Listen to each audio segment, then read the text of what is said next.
John Carroll Lynch here. Hello! I'm here. I'm so happy that you love Shutter Island. That's a really good movie. It's underrated, I think, and it's funny to think about a Scorsese movie being underrated. Certainly was a pleasure to work on. And also the accent's fun. Executive Order 319 of the Federal Code of Penitentiaries. Peace officer is required to give up his firearms. It's fun. It's a fun accent. And American Horror Story has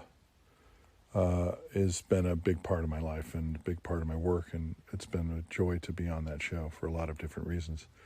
That's about it for now. I just have one little tiny piece of advice, which is don't go out there. Don't go out there. You know, this place makes me wonder. Which would be worse? To live as a monster? Or to die as a good man? In a world where zombies, ghosts, serial killers, and vampires all exist, it's Nico, Brian, Mike, and Dustin, and they are all that stand between you and the films that could end the world. Welcome to the Don't Go Out There Horror Movie Podcast. Welcome back, everybody, to the Don't Go Out There Horror Movie Review Podcast. Just want to thank all our fans and listeners. Really appreciate all the support. You guys are awesome. Just want to say thank you all for real for the patience. We finally got our Apple Podcast problem fixed. We appreciate the patience. We truly apologize about that. Before we get into tonight's film review, I just want to give a quick shout out to our website, don'tgoouthere.com. Everything about our podcast is on our website. All of our episodes and interviews from our new releases to our very first one. Go check those out. We got some great interviews, a lot easier to find them there. We have our blog called Under the Mask. We've all wrote some think pieces. I'm going to write one pretty soon just for the new Halloween end, so be prepared for that one. I'm excited to write it, just give some thoughts. We got our store, some brand new t-shirts, really awesome. Check those out. Shan's Etsy page is attached as well. If you want to grab a tumbler, they've been selling like crazy. And we also have all of our social media links, Facebook, Twitter, Instagram, TikTok, YouTube. Go like us, subscribe us, follow us, all that good stuff. We love interacting with you guys. We love meeting new people. We read all of your comments and questions on each episode on the air. So definitely, link up with us and chat with us. We love meeting new people. And last thing we'll shout out is our Patreon we call Blood Donors. We have two different kinds. We have the traditional monthly reoccurring kind. Like I said in the past, this does not go in our pockets. It goes directly into the show. We truly appreciate any financial support in these tough times. We fully acknowledge times are tough, but it really does help us, with site hosting, producing a good show. So just know you're part of the team whenever you donate, and it helps us out. We also have one-time donation. You're a big fan of a movie and you want us to review it, we have that available as well. Just check us out on our website. Tonight is Brother Mike's pick, and he took on a beast of a movie, honestly, and I'll just let Mike announce it. Go ahead, brother. Why you pick it? Yeah, so I went with 2010's Shutter Island, and quite frankly, when we started this podcast, I would have never predicted we would do this movie for the reasons that I know what Dustin's going to say, and it's fine. Traditionally, this probably is not a horror movie, but fuck it, we're do it live. Let's go, baby. I mean, it's horror to somebody. You can't tell me that scene with Noyce in the cell and all that is not scary as shit. I don't care what anybody says. So it's scarier than the damn Ring is or whatever the hell. I don't know. Whatever. So anyway, hey, to each their own. But listen, I picked this movie for the first time in a long time. I just picked a movie that I really wanted to freaking do on the show. Like, I didn't pick it because it was big or had, famous actors in it. I picked it because I love this movie. Normally, I don't really go that route, except for my birthday little, one-off there. Normally, I just pick what I think would be a good episode. I'm not sure how good this episode will be, but I think this cast is just outstanding. I just think Leonardo DiCaprio is phenomenal. Mark Ruffalo, who I'm normally not a huge fan of, I know to the shock, but I think he's great here. The whole cast, top to bottom. Cinematography, I know I get a lot of flack for mentioning that every episode, but can't deny it's freaking beautiful here. It's great. It's haunting. It's chilling. It's so perfect. I love the set. The old Civil War fort, the design of the institution, I think is great. And great job by Martin Scorsese. This duo of Leo DiCaprio and Scorsese is just an A+ combination. It always works. I've never seen a bad one when those two link up, and I'm excited to talk about it. Yeah, man, I finally just went and picked a movie that I actually really like. All right, I'll go next real quick. I hadn't seen this movie since maybe the year it came out. I remember the first time I watched it, the ending, blew my mind. I'm sure like it did most everybody. Great reveal, great cast. I never thought we'd do a Leonardo DiCaprio movie, honestly, except maybe I think he's in one of the Critter sequels or something, but how soon we'll get to that, I don't know. But Leonardo, I don't think this is really a hot take, but he's probably one of the best actors of all time. I don't think anybody will argue that. Great cast, like Mike said, and I'll just take that even a step further. Got some great horror cast members, from other things. Max von Sydow from The Exorcist. Ted Levine, he's been in several horror movies. What's his name? John Carroll Lynch, I believe is what his name is. He's the clown in a lot of the American Horror Story stuff. So we got a great cast. My really only complaint, Mike, with this movie is, although I will fully acknowledge it is a great, phenomenal movie, has almost no rewatchability to me. I have zero desire to ever really watch this just out of the blue. But, for this watch, and the first time I watched it, great movie, but I really don't ever crave to just watch Shutter Island because once you know everything, it really just doesn't. See, for me, like Saw, I know what's coming, but I can still rewatch them just because I enjoy them a lot more. But I still fully acknowledge that this is probably one of the best made and well acted movies that we've reviewed on this show, if that makes any sense. Question. So really quick, Nico, before someone else goes, the only joy I get out of rewatching it is showing it to someone who's never seen it. That's pretty much the only joy I get because I'm like, oh, you're buying into the story like I did. It's coming. Oh, you don't see it. You get slapped across the face. So I think that's pretty much the only rewatchability this movie has. And as usual, I will give my one complaint. This movie is fucking long. Brian, you want to go next? Yeah. So this movie, along with a ton of others, obviously, it's been on my watch list for a long ass time. Like Mike and Nico, I love Leonardo DiCaprio and I love Martin Scorsese. Their team ups are always phenomenal movies to me. And, it wasn't a hot take, Nico, because I got the same thing written down. I didn't think I was exaggerating when I wrote that, in my opinion, Leonardo DiCaprio is one of the best actors of all time, certainly in my generation anyway. I'm trying to think of another actor that chooses movies so perfectly that nearly everything he touches is gold. Don't say David Arquette. But no, go ahead. Just keep it muted. Woody Harrelson. Oh, yeah. Brad Pitt. Got it. Yeah, Brad Pitt. Totally. I fucking love Woody Harrelson. Anyway, but to me, this is an absolute masterpiece.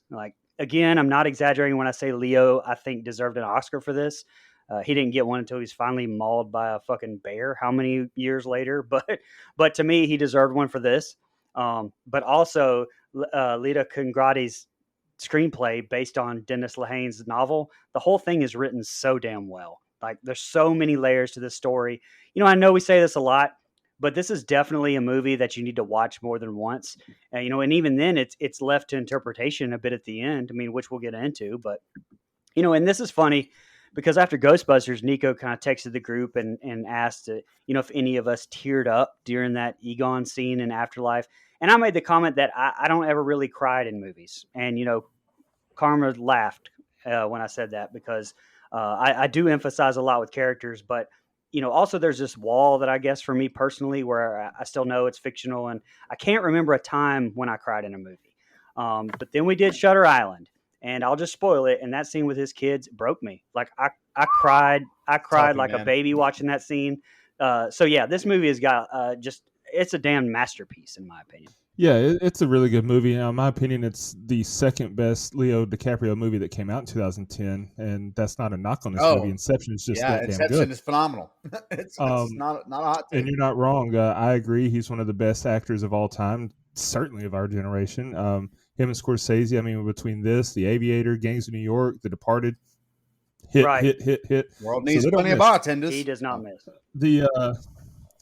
This is a good movie. I agree, though. It doesn't really have rewatchability for me, just because the twist is so profound and so so crucial to the movie that it's like once you know what's coming, it's like when you watch it again, it's like all this is hoopla. But I agree with you, Mike. Like watching this with someone who's never seen it is really fun. And for me, it had been so many years since I'd seen it. I'd only seen it once years ago, like Nico said. So rewatching it this time was fun. So I think if you want to say it has rewatchability, you need to wait years in between rewatches and then you'll appreciate it. But that doesn't mean it's a bad movie. It's just the twist just kind of takes you out of it. Well, I just meant like catching all the stuff that they kind of left, for you to. That's the only thing I rewatch it for is the little things that they put in there to make you realize what's actually going on. I think is pretty fun. Yeah, absolutely. I mean, there are nuances that you do need to rewatch just to pick up on, and even then you're going to miss some stuff. But I'm talking about like if you're not looking for those things, you're just wanting to watch a movie and be entertained by it. I don't know. It doesn't really have high rewatchability for me in that regard. And also, like you said, Mike, it is long. That's honestly I think this movie could have been a neat hour and 40 minutes instead of 2 hours and 2 minutes or 12 minutes, whatever it was, 218 minutes. So I agree with that. They could have cut some of it. But he was so particular in the storytelling and so detailed that I appreciate it. Cast is great, top to bottom. We'll get into that as we do the scene by scene. It's just a really damn good movie. Now, you already said it. I don't necessarily know that it's horror, but it does have elements and it does have suspense. And I think that it's well established. We've evolved and grown past just the horror movie podcast. We're a horror suspense thriller podcast, mystery podcast. We're a damn good movie podcast sometimes. Horror adjacent is what I like to like. And so this one's in the family. This is it's cousin. in the family. Yeah. So, but it might be a far enough cousin that you can make some passes on it at a family reunion to be okay, but it's there. So I put this in the same category as like Silence of the Lambs or Shape of Water, where it may not be horror, but it's horror that gets recognized by like big time critics and the Academy and stuff. And so that gives at least horror some freaking recognition. So I'll take it.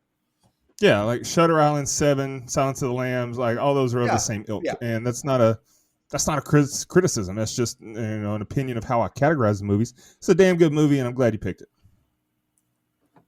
Mike, when we did Ghostbusters Afterlife, I told Brian and the rest of y'all that the two Ghostbusters movies were two of the most intimidating. That was just from wanting to do Brian's favorite movies justice, but this one honestly was right up there with one of the most intimidating movies. It's one of my favorites, buddy. Scene wise, just like this one, The Shining, some other ones, just because there's so much more going on than what I can just write down. You know what I'm saying? Right. If that makes any sense at all. That's what we're for, brother. That's right. That's why we're here to help you. But if y'all got any more opening thoughts, or y'all ready to just jump into it? Let's do it. All right. So, any Shutter Island fans who listen to this, cut me some slack. I did my best. The film starts with title card and Boston Harbor Island's 1954 text on screen. We see a boat on the water and Teddy retching in the bathroom, washing his face. Pull yourself together, Teddy. It's just water. It's a lot of water as he looks out the window and more retching. He grabs his coat and goes back to Chuck, who stands at the front of the boat. He tells Chuck he can't stomach the water. Chuck is Teddy's new partner and calls him a legend. Teddy asks what they're smoking in Portland. He says he's from Seattle, and he's been a marshal for 4 years. Chuck asks if he has a girl or if he's married. Flashback to his wife Dolores and him in the living room. He says he did, but she died. There was a fire in the apartment building. The smoke got her, not the fire. Chuck gives him a cigarette since he couldn't find his own. They talk about the mental hospital for the criminally insane. We see a shot of the island, and the captain says the dock is the only way on or off. He says he'd appreciate if they exit quickly so they can leave. There's a storm coming. The two are on the dock, and Deputy Warden McPherson says, "Welcome to Shutter Island," and the marshals notice the other guys giving them all stares. Cool overhead zoom-in shot of them driving to the mental hospital. Teddy comments on the electrified perimeter. McPherson says they will obey protocol and shows them 3 wards. Ward C houses the most dangerous patients. He tells them they're required to surrender their firearms. Teddy resists at first, but hands his over, while Chuck struggles to remove his gun.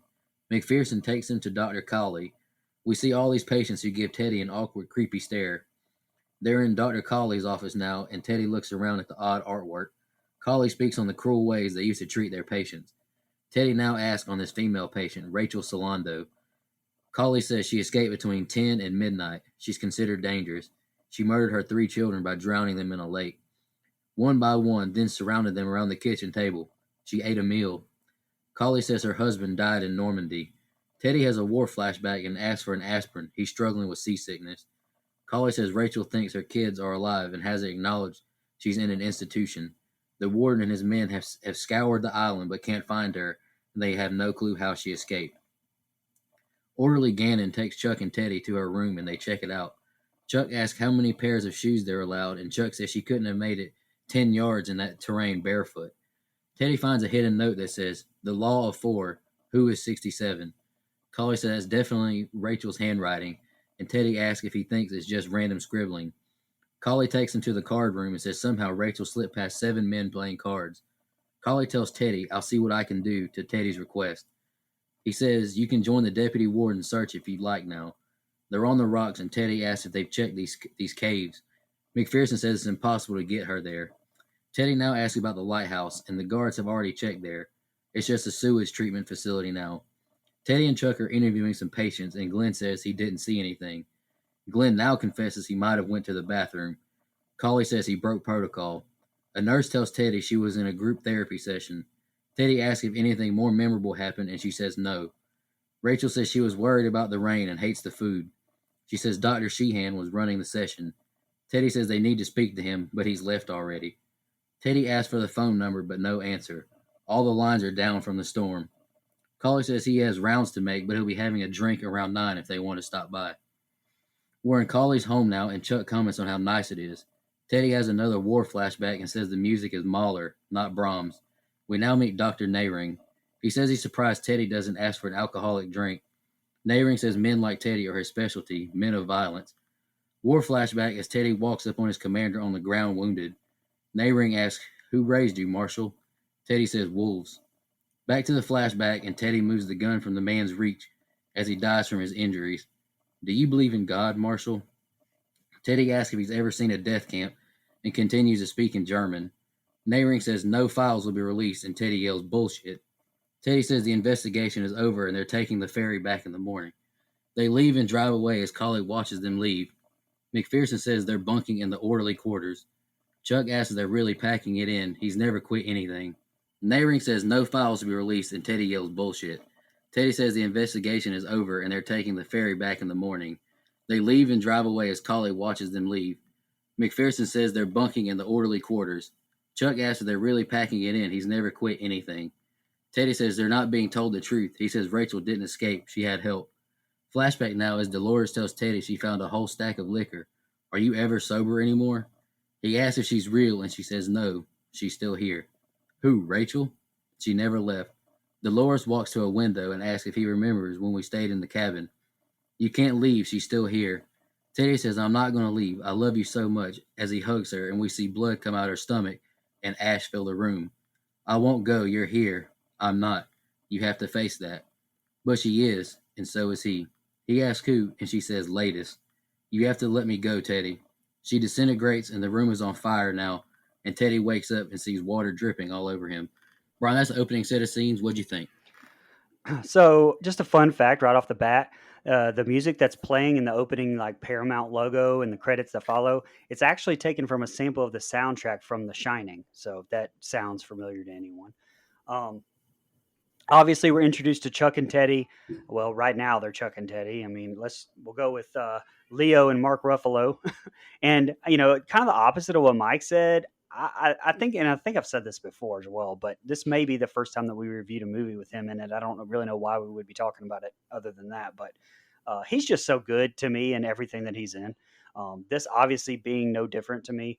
He actually apparently got the role because of a letter he wrote to Scorsese requesting to work with him at some point. But a lot, just a lot in this set of scenes, like you don't really, like we talked about earlier, you don't really catch upon subsequent viewings, like him not actually being seasick because of the turbulence, Mike brought up off air about the handcuffs. I forgot even totally about, in him or behind him in the bathroom.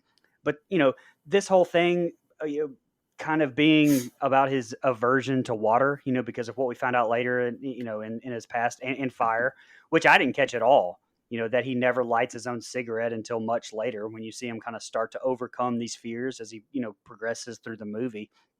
Also, just those quick shots on that heavily armed guards, looking at Andrew / Chuck for reasons you don't really understand until much later.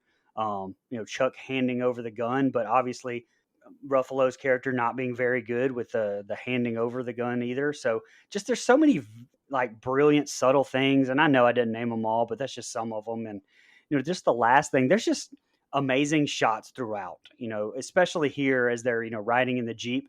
It kind of gives you the lay of the land, but it also like keeps it interesting and not just some overhead aerial shots, of the Jeep driving up to Ashcliff. The music, especially on the Jeep ride, is so confusing to me. Like at first I didn't like it. It didn't seem like it fit. But again, like upon subsequent viewings, it makes it a little bit more sense and kind of sets that tense feeling pretty quickly. But sound design's brilliant throughout too. Like little things like the over exaggerated harsh sounds from things like the bulbs when they enter the facility, and talk about design. I mean, just wow. There's too many people to name, but the set decoration was by Francisco Loschiavo. And I mean, saying that doesn't give it justice. Hell, it was nominated for Production Design, ADG Award, Satellite Award for Best Art Direction and Production Design. Just fucking phenomenal work. And lastly, just shout out to the visual effects team because holy shit, like these dream sequences, if you want to call them that, they're absolutely stunning looking. Michelle Williams, 2-time DGOT alum with H2O on her resume so far. Almost 3-time because I almost picked Species once already. It's coming. But regardless, great set of scenes. Watching, you don't know yet, if we're dealing with something supernatural or not. And again, just great storytelling here. And, wow, even at that scene at the house with the cigar and our introduction to the legendary Max von Sydow, rest in peace to just such a legend. But I'll let the guys kind of touch on him and the rest of it. I've rambled already. Go ahead, Mike. Yeah, so this is, again, I love this set of scenes upon more viewings. I mean, it's good on its own. It makes for a good story. Here come, U.S. Marshals to investigate a missing person at a mental institution. That alone is a pretty good plot for a film. But when you go back and the ending of this movie, and again, if you haven't seen this movie, if you have not seen this movie, stop right here, go watch this movie, then come back and listen, okay? Because this is one of the movies that I really don't want to spoil for someone who hasn't seen it. Although I don't really know why you would click on this without watching it. That I will say. But we appreciate you listening. Stop, go back, then come back and listen. Okay, so you talked about the handcuffs behind. That's not something I caught until a BuzzFeed article 5 years later, Brian. I mean, that's the truth. I would have never even noticed those handcuffs behind him, but you look, you pause it, they're clear as day in the mirror. But you're not looking for that, right? And then, you think he's seasick. You think Teddy, I'm just going to call him Teddy and Chuck because it's much easier for me at the moment, and then I'll switch later. But, it's so easy to excuse this away as just someone being seasick when, in fact, he's horrified by water because of what has happened in his life. And I think all those little subtle things are really good. I mentioned in our text thread about Chuck having a hard time handing over the gun, not quite knowing how to take the holster off. I think it's just such a nice touch. The eye contact that Chuck and the guards make, it's kind of like hey man, help me out, play along, those kinds of things. Everyone's involved here except for Teddy, obviously. And you notice it now, but you didn't quite notice it on that first viewing, or at least I didn't. I thought that was interesting. Man, I love that kind of stuff. And you mentioned the set and everything else. I talked about that. I think it's fantastic. There's some of the storytelling, with them finding the note, the rule 4, who was 67, all of that stuff. To me, when you watch it for the first time, feels like there's something sinister going on at this institution. Like there's something worse going on that we're not aware of, and Leonardo DiCaprio's character is going to find out, because you don't just find a random note under a tile. But it makes so much more sense that was there because it was all part of a plan. And again, I just love that layered storytelling, that little bit of nuance that we get. I mean, even when they're interviewing the staff in that scene, I love that scene because if you rewatch it, they're terrified of this man. They are absolutely terrified of Teddy. And it shows. But at the time, you think they're just scared to give interviews because they're up to something. They're covering for the institution. They know where Rachel Solando is. And I just love the fact that in his head, he's created this Rachel Solando character that did the crime that his wife did. Like, it's all really good layered stuff. And the dream sequences. Now, I will say, some of the dream sequences to me in this movie run a little long in the tooth. I think a lot of the stuff at Dachau later in the film goes just a little long. But this one here is so important because of what Michelle Williams' character says. You know, you have to let me go. Latest is here. And you're kind of like, who the hell is Latest? And you find out he's Latest. And so many layers. I completely understand why it was hard for Nico to do scene by scene, because if you're just reading it as the movie reads, it's not like the most interesting thing in the world. But when you start adding that nuance, I think it makes for a great set of scenes. Yeah. So first of all, we get a very intense score during the opening scene. Like, to me, it's unnecessarily intense when they're coming in off the boat, like rolling up to Ashcliff. Like, that's some very intense music for no damn reason. Like, it's very anticlimactic. That's just a nitpick.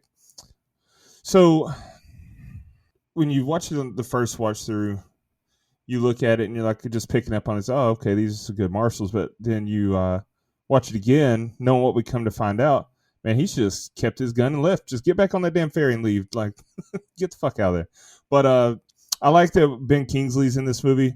To me, he's best known for playing Ben Kingsley from The Sopranos. Like, when he had a cameo in that show, and that's the first time I can remember seeing him, or like recognized him as who he was. So I always think of that when I see him. But he's such a damn good actor, man. He held his own with DiCaprio in this movie. To me, like, he was up there on that level. Wasn't he Davy Jones in the second Pirates of the Caribbean? Ooh, was he? I'm not sure. You look that up while I go over that, because now you got me wondering. But him having his war flashbacks was, that's a nice subtle touch or subtle sign of the big twist to come. I like how they do that throughout the movie. Mind. That was Bill Nye, not the science guy. But fun fact, when I went to Game 3 of the World Series in 2019 at Nationals Park, Bill Nye the Science Guy and I were shopping in the Nats team shop at the same time, and I was so starstruck. I've never been starstruck, but it was fucking Bill Nye the Science Guy. Did you go, Bill? Hell no, man. I was like, sir. Anyway, but yeah, the war flashbacks, and it's just a nice subtle touch there.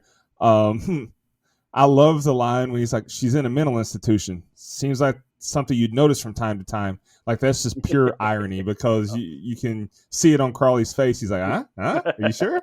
But, then, when they're looking for the body, if this is an elaborate role play, they went all out. That was a lot of guards out there. Now I get it. They weren't really doing anything. They're just sitting around skipping rocks and shit. But there's a lot of people out there. And then when they're talking about, and he's like, what about the caves? Have you checked the caves? Yeah, fuck that. I wouldn't climb in those caves anyway. Poison sumac? They mentioned sumac by name, and you guys know, peek behind the curtain, I've had poison sumac 3 times this year in 2020. Is this 2022? Yeah, 2022. No, I'm not climbing down that. Fuck that. So she could just stay in there if that's where she's at. Last few weeks, besides between poison sumac and falling downstairs, you've been PTSD heaven.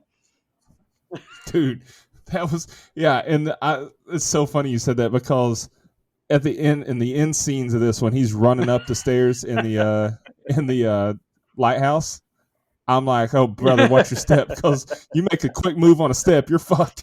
But anyway, lost my place here. All right, yeah. So the nurse that says normal isn't a big part of their day, she was actually in 3 of the Leo DiCaprio and Martin Scorsese movies. She was in this, The Departed, and The Aviator. So I thought that was interesting. It's like I wish that she was in Gangs of New York as well. So that would have been 4 for 4 on those movies.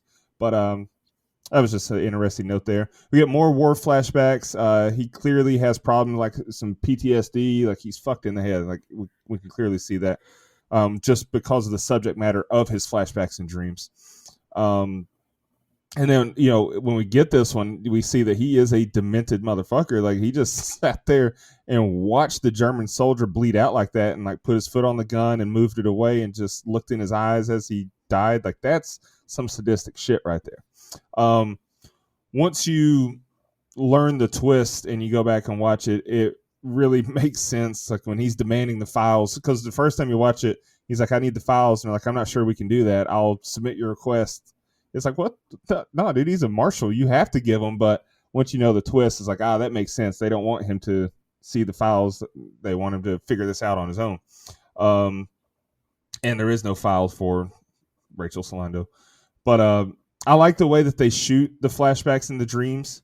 Like there's always some crazy shit going on, like the papers flying all over the office when the Nazi soldier was bleeding out. You got debris flying everywhere when he's in the house with Dolores. Things showing up and disappearing all willy-nilly, like the odd camera cuts.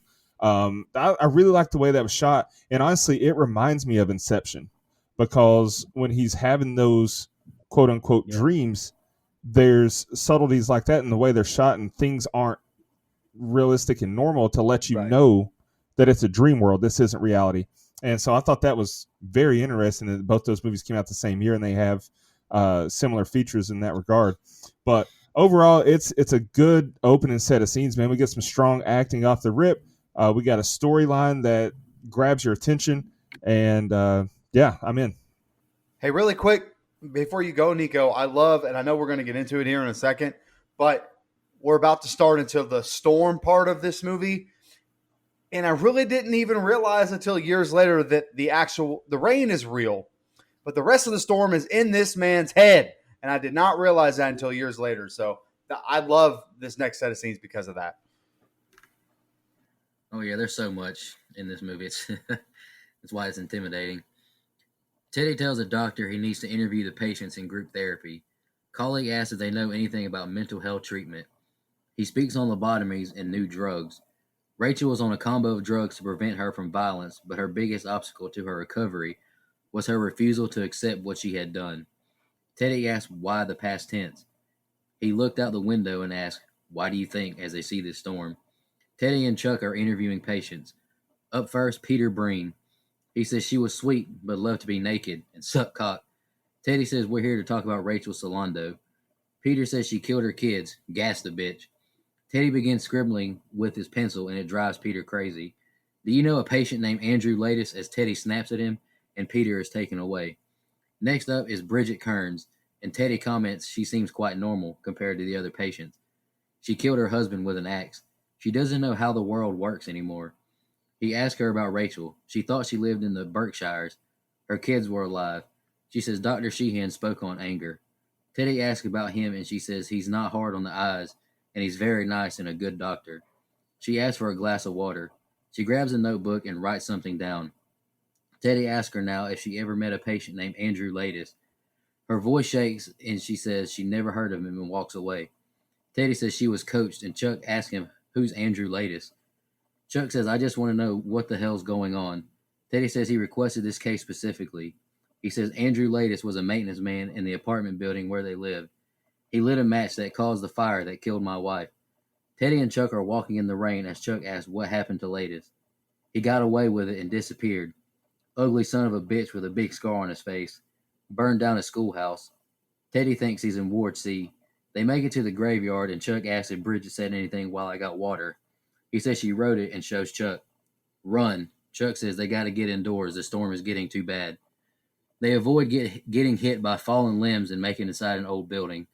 Chuck asks if Lattis is here, what you going to do about it? Another war flashback at Dauchu. The SS guard surrendered. The commandant tried to kill himself, but he botched it. Took an hour to die. Teddy says there were too many bodies to count. Too many to imagine. We took the guards' guns and lined them up.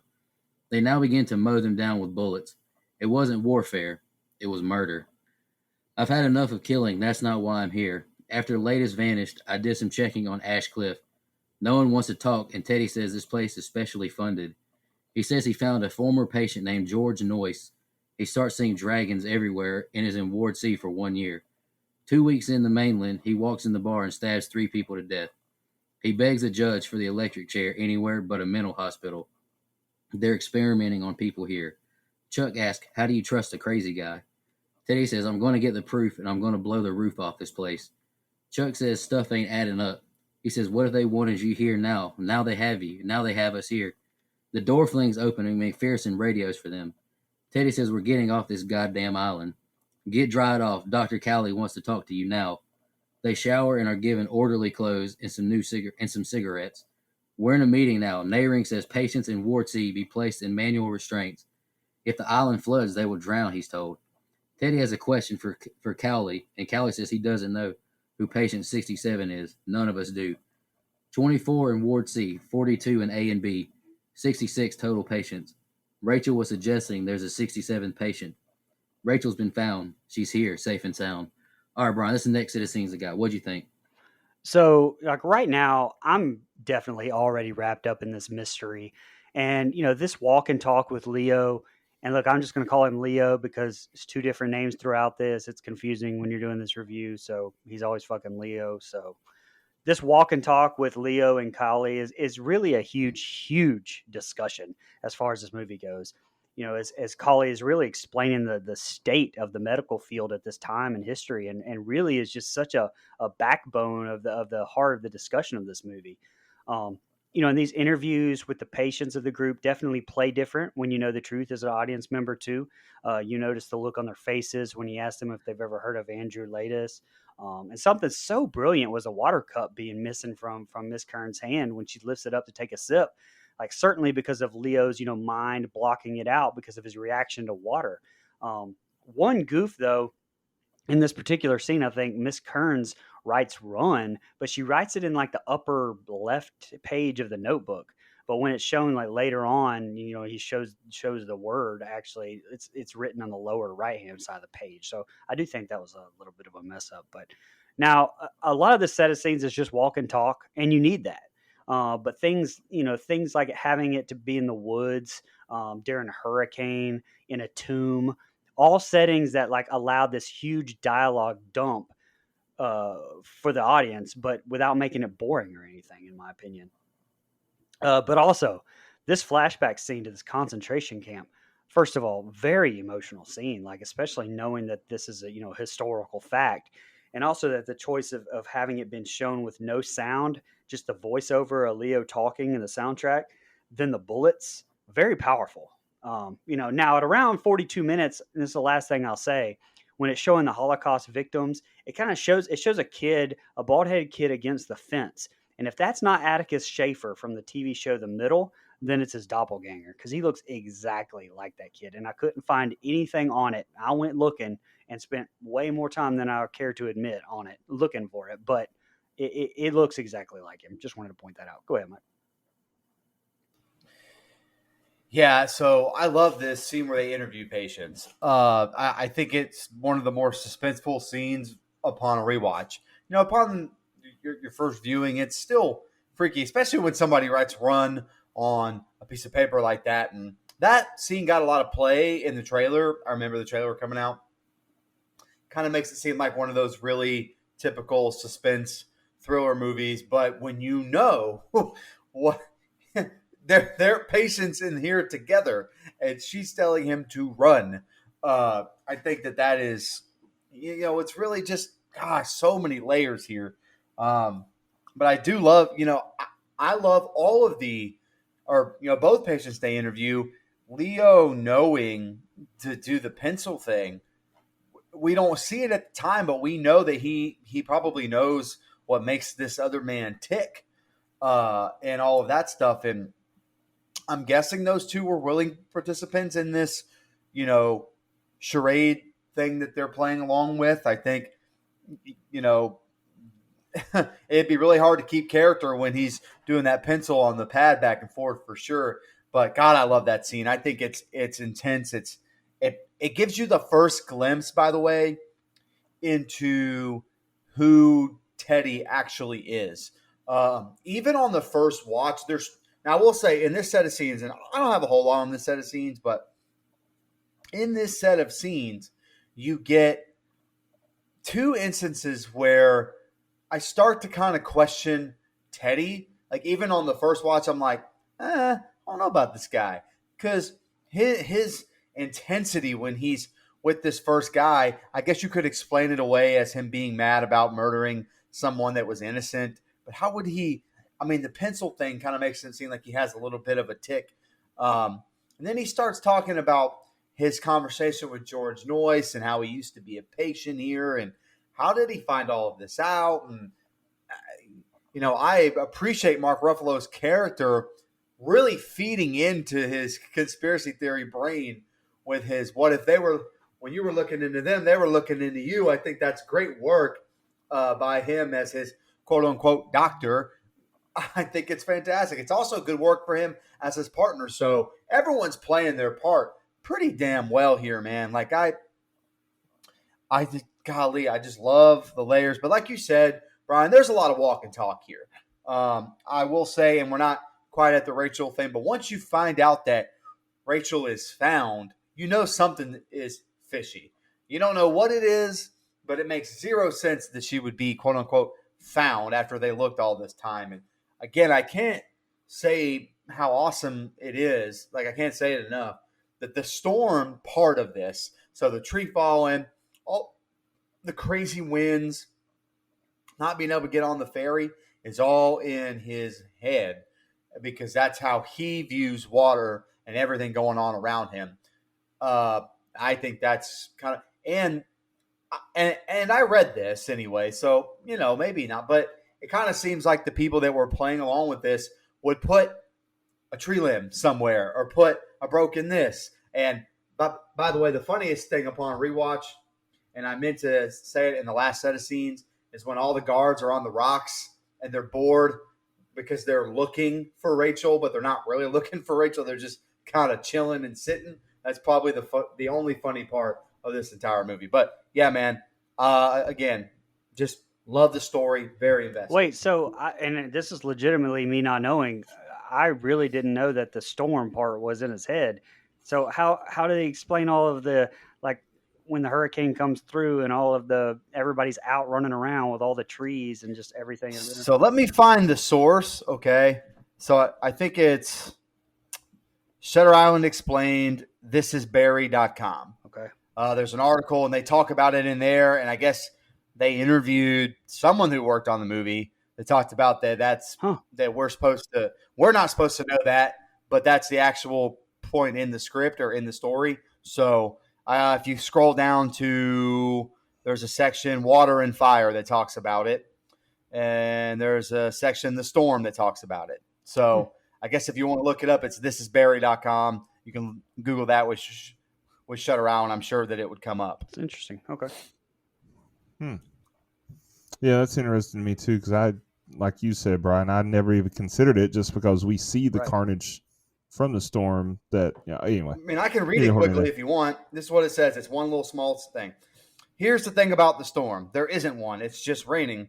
The violent storm is only in Edward's mind, created because of his discomfort with water. As part of the role play, the staff places props to amplify the effects of this storm, including the patients getting loose. Interesting. Okay. So in this set of scenes, first of all, when Collie is explaining to him his method of treating patients, holy shit, what a scream that we get from that one patient. Like that lady that's a great horror scream. Like she needs to be cast. That was awesome. Much better than what's her name. I've complained about her enough. I won't name drop her again. Hey man, don't speak on a legend's name like this. This is ridiculous. No, I thought he's talking about Girl, Samara Weaving. Yep. Weaving. Yeah, I wasn't gonna say it. Yeah, don't speak on a legend's name like that, brother. Legend. All right. Anyway, Miss Breen is the funniest motherfucker in this movie. That was the funniest quote of any movie we've ever reviewed. You could tell she liked to be naked to suck cock. She wanted me to pull my thing out so she could laugh at it. Dude, I laughed my ass off. That's some of the funniest shit. They're just trying to. He's like, man, bro, I ain't even trying to hear that. Like, I'm just here to ask you about Rachel. that was so funny. Asking the patients about Dr. Sheehan is so tense. Like after you know the twist, because these are insane patients, right? Like they're in a mental ward, and he's asking them about who's Dr. Sheehan. You know, that one patient, she did a really good job of like holding it together. That had to be nerve wracking. She didn't break. She stayed in character. She was trained and coached, and Sheehan sitting right across from her, and she like that was great right there. Especially once you learn the twist, I really like that. On a rewatch, Teddy recognizing that she's coach is also tense because it's like, okay, he's starting to put it together. He's so close, but he doesn't get it. And then asking him who Andrew Latis is, it's like, man, how did that not trigger him, and how did Sheehan keep it together? Like, I don't know what their coaching was on this, like how when they were supposed to break the news, how close they were supposed to let him, but he was right there. Great dialogue to build the scene or build the settings for the world that he's created in his own mind here. That's pretty much what this set of scenes was, is just letting us see how in depth this world is that he has created for himself, that he lives in now. Great job by Chuck or Sheehan, whatever you want to call him, to kind of provoke him and trigger some things that would maybe snack him back to reality, but it doesn't work. To me, this is probably my least favorite set of scenes, though, just because there's not much. It's just really building more so than anything actually happening. All right, we're in Rachel's cell now, and Chuck says, not a mark on her. She asks, who are these men? Teddy asks about a communist passing out literature and asks what she did yesterday. She packed Jim's lunch and sent the children off to school. She says she decided to take a long swim in the lake. After that, I thought of you. I don't know what you're talking about, Teddy says. Don't you know how lonely I've been, Jim? You're gone. You're dead. I cry every night. How am I supposed to survive? And she hugs Teddy's neck. He embraces her and says, it'll be all right. She pulls away and says, I buried you. My Jim's dead, so who the fuck are you? The guards control her as she snaps. Collie says they found her down by the lighthouse skipping stones. Teddy is having another migraine. It's so bright. He collapses and Collie hands him pills and water. Collie tells Chuck he needs to lie down. Teddy asks, who is that? It's the warden. They have Teddy lie down. He looks like an ex-military prick. Teddy has another flashback as he sees dead bodies in the snow. He walks up to a woman and her daughter whose eyes open. The girl sits up and says, you should have saved me. You should have saved all of us. Teddy now sees Andrew Latis sitting in a chair by the fireplace. My buddy, no hard feelings, right? As he lights Teddy's cigarette. He opens his coat and offers him a flask, saying he knows how much he needs it. It's now Chuck who says we're running out of time. We hear a woman scream. It's Rachel with blood all over her and 3 dead children around her. She touches his face and he bends over and picks up the girl. I'm dead, she says. Why didn't you save me? I tried, but by the time I got there, it was too late. We see Teddy in the lake putting the girl into the water. She sinks below the surface and Teddy wakes up in a cold sweat. The door opens and Dolores walks in. She says Latis isn't dead. He's still here. You have to find him, Teddy, and kill him dead. She touches his face and he begins to shake and they embrace each other. He wakes up to chaos. The backup generator has failed. Patients are running around freed. Trees have fallen. Teddy thinks the whole electrical system is fried. Chuck says, nice day for a stroll to Ward C, don't you think? Teddy says Noy said this is where the worst of the worst patients are kept. The two are jump scared by an officer who tells them most are locked up, but some are still loose. Don't try and contain any, they will kill you. They enter a new room hearing some distant laughing. Teddy says he's here. Latis, I can feel him. A patient pops up and says, tag, you're it, and runs from Teddy, who chases after him. The patient ambushes Teddy from behind and puts him in a chokehold. He tells Teddy, I don't want to leave here. Why would I want to? He talks on hydrogen bombs, and Teddy gets free and begins to attack the man and now choke him.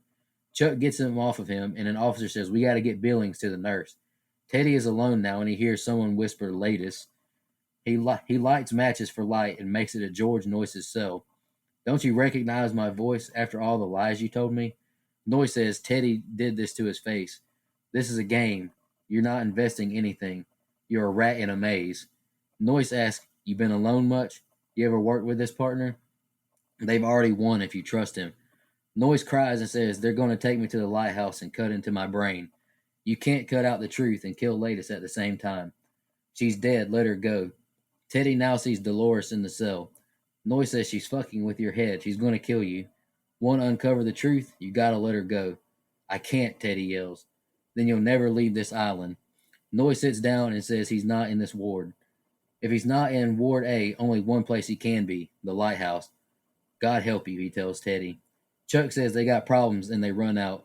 And big shout out to Jackie Earl Haley. I forgot to mention him as another horror, cast member. He did a great job in this set of scenes. Brian, what'd you think? He's a great actor. yeah, He had a really bad script and look as Freddy. Not his fault. Oh no, I mean, but I don't even think of him as Freddy. He did such a good job in Watchmen. I mean, that's just that. He's phenomenal. That's true. Yep. But I would also, speaking of actors and actresses, I would like to say this nurse that's playing Rachel here at the start of the set of scenes is phenomenal at acting like a mental patient. It's Emily Mortimer, who's an absolute phenomenal actress anyway. But aside from that, in story, it's a nurse playing a mental patient for the act. And wow, just phenomenal job all the way around there. This migraine dream is really the biggest, most memorable part about this set of scenes to me. The use of the piano in the soundtrack, the snow inside and outside the buildings, the spotlight lighting, all just looks so creepy. And I think it's really well done. Shout out to Ruby Jonas, who I remember for being Lacey Talbot on the OG Law and Order. She does a tremendous job playing Rachel Ladis. And, and then obviously definitely credit to Dustin here for letting me know to look out for the OG Casey Jones from the first Ninja Turtles. And honestly, they did such a good job with his makeup. I thought at first, and had Dustin not told me, I would have thought that was Christopher Maloney, Elliot Stabler from Law and Order SVU. Dude, I was thinking, I thought the same thing. And so when I was, obviously the first time I watched this movie, I didn't recognize that it was Casey Jones. But when I knew that we were going to review it, and I'm just looking at IMDb and looking at the cast, and I saw him, I was like, wait a minute, where the hell is he? Latest? Wait, what? So yeah, that was insane. But obviously it's not. It's Alias Codis, and shout out to D. Frank for that one, by the way. But yeah, this migraine dream, especially with Leo picking up his dead daughter and putting her in the water, but also walking backwards at one point from the water, really just started to kind of set me up for what would really ruin me later on when it shows the truth and what really happened. And look, this may be a hot take, but this trip towards sea is probably my least favorite part of the movie. Like, it's not bad by any means, so don't let me say that. I'm not trying to say it's bad. And like we just said, Jackie Hurley is amazing in this. He was awesome. Great visuals too, as Leo walks through the corridors. And it's an acting clinic between Leo and Haley, honestly. But it's just the only part of this movie where it just lost me a little bit, and I kind of felt like it drug a little bit on, for me anyway. Lastly, also, I'd be remiss if I didn't mention, and Nico did mention him earlier, but he's friend of the show, John Carroll Lynch. I forgot to mention him in the first set of scenes, but he plays that deputy warden that took their guns at the start. He shows up again here in this set of scenes with the warden. So I thought I'd give him a shout out for doing the intro to this show. John Carroll Lynch, appreciate it. Yeah, this is where the movie to me really starts to pick up. Look, you're absolutely right. The fact that they got a nurse to participate in this and play a patient as Rachel Solando, I think, was just, golly, it's so well done. I would have thought that was Rachel Solando. The first time you see it, you kind of buy in. You're like, well, that's interesting, because she's definitely, belongs in this place. The way I hate to use the word crazy as a catch-all. So if I accidentally slip up and do that, I do apologize. But I mean, for lack of a better term, that's what she's portraying, especially in 1954. Just a great job. And again, she clearly knows the story of what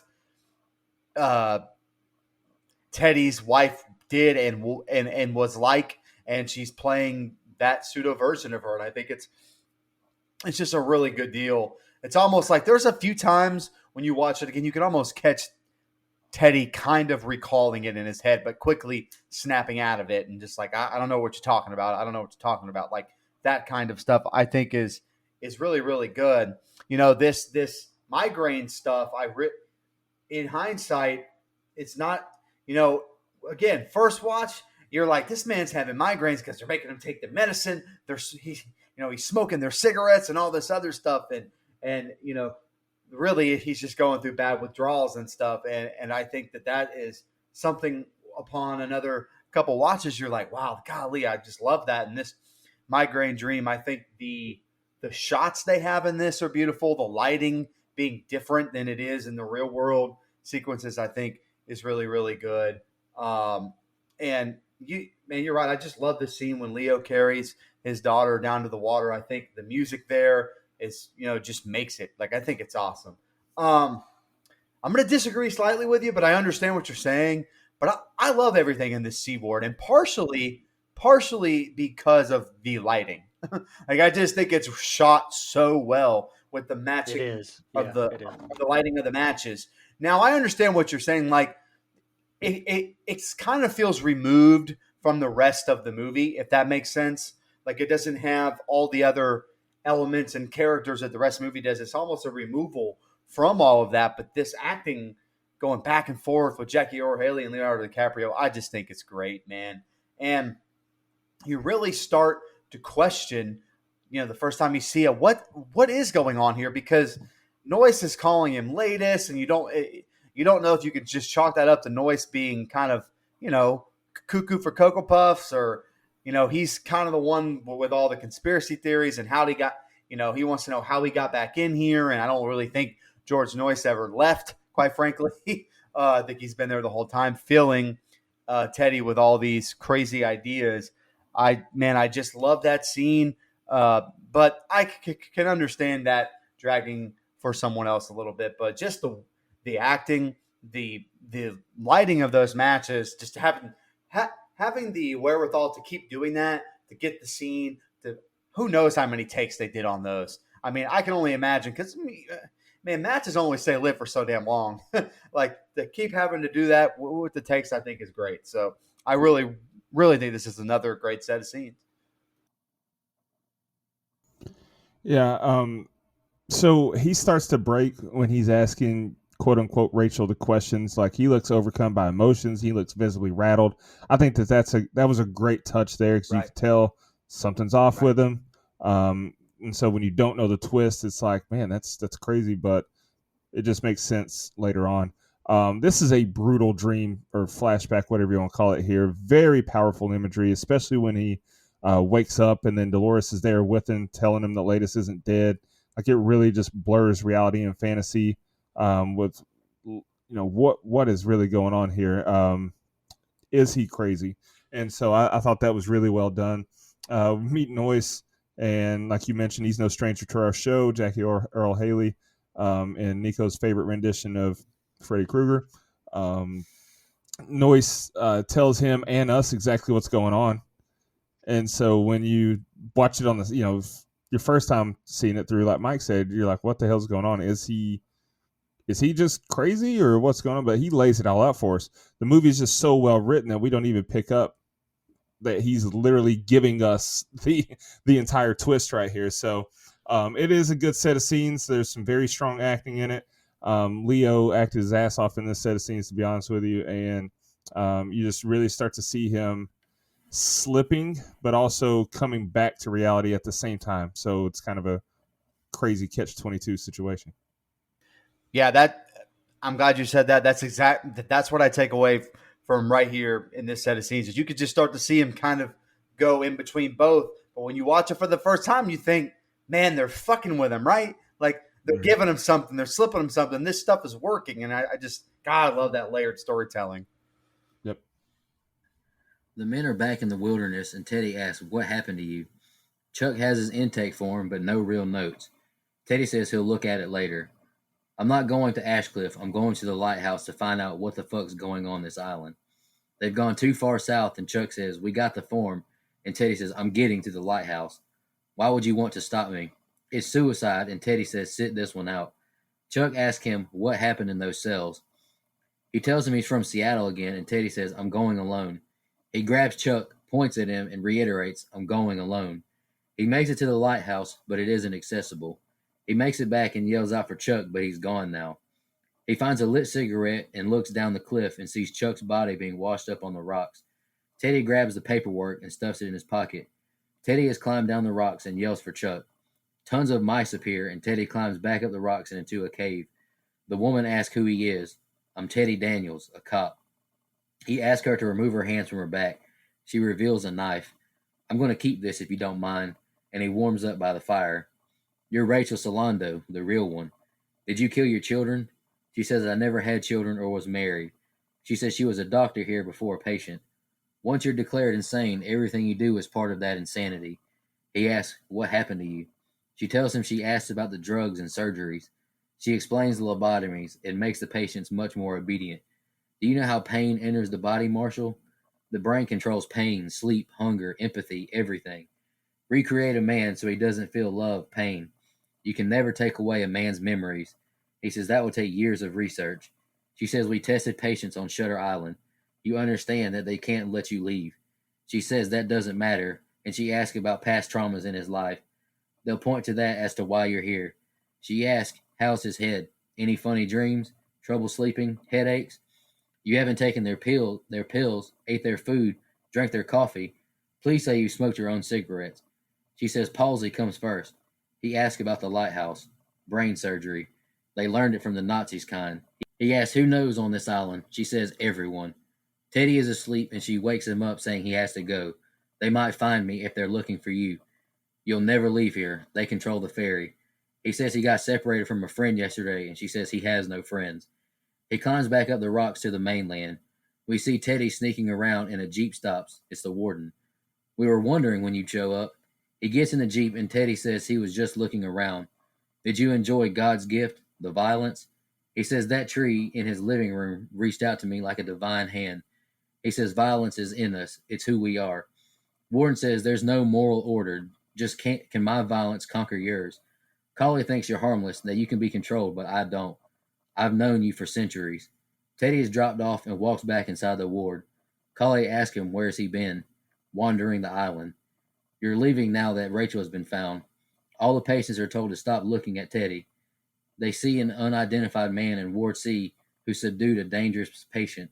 They had a conversation with schizophrenic George Noyce. Teddy is asked if he's taking the ferry. He's now told he came here alone. He has no partner. Collie asks about his partner again, and he says, what partner?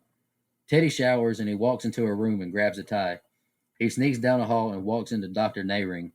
He says he's heading out to the ferry. He says he'll find someone who can take you to the dock. Teddy grabs him and asks, what's this in the needle? It's a sedative. Nayring says everything provokes you, dreams, words, memories. Teddy injects the doctor with the meds and escapes back outside. He hides from some workers and reveals a car and gets inside it. He finds matches and drugs, and Dolores asks, what's he doing? You got to get to the ferry. He gets out of the car and says only one place they take Chuck. Dolores says, you go there, you'll die. Please don't go. He says this is an ugly fucking tie, and he lights it on fire and runs from the car. He now sees a little girl walk up to Dolores and hold her hand. The two are in front of the exploding car. Teddy runs away as the officers run to it. All right, Brian, this is the next set of scenes. What'd you think? You can just really kind of tell how things are progressing for Teddy, and his hallucinations are really starting to become, more powerful during this set of scenes. The lines between reality, fantasy are very blurred. You can see that he's pretty well overcome the fear of fire, though. And again, this is just an acting clinic from DiCaprio. I guess it's pretty much for interpretation if this Rachel Solando in the cave is a hallucination or not. I tend to think it was, but I'm not 100% sure on that one either.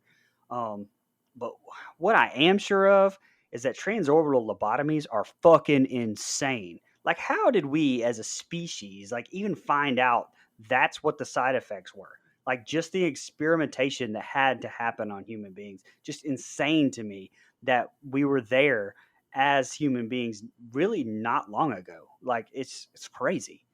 But anyway, one other thing I did notice after Teddy had the partner conversation with Callie and was in the shower, we already had that Shining reference at the beginning. We also had that same famous shot from Psycho as well when Teddy was showering before running into to Maxie Vaughn in the hallway there. I don't really have a whole lot else in this set of scenes.